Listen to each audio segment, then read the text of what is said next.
আজ মঙ্গলবার, আজকে যাদের পরীক্ষা নেই তো আমার তো কিছু করার নেই, ওকে নিয়ে চলে আসতে হয়েছে এবং নেক্সট দিনের জন্য সমস্ত বই খাতা সব কিছু নিয়ে চলে এসেছি।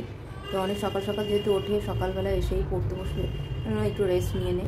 তো এটাই হচ্ছে আমাদের জীবন, যে আমাদের উপায় নেই। পরীক্ষা না থাকলে, স্টাডি লিভ থাকলে বাড়িতে বসে আরাম করে পড়া বা টাইম টু টাইম খাওয়া বা রেস্ট নেওয়া, কোনোটাই নেই।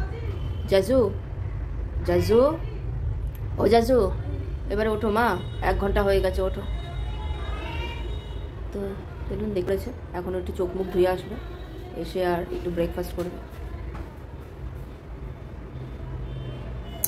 আর এই চেয়ারটার মধ্যেই বসে বসে ঘুমাচ্ছিল।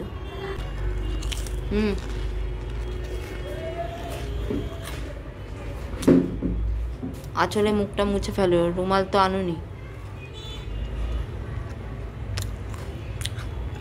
যাও, 2টো বিস্কিট জল খেয়ে আর টিফিনটা খেয়ে নাও, ওকে?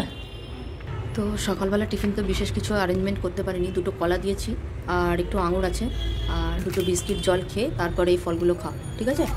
ধর। তো আপনারা সবাই আশীর্বাদ করবেন এই কষ্টের ফল যেন পায় প্রকৃত মানুষ হয়।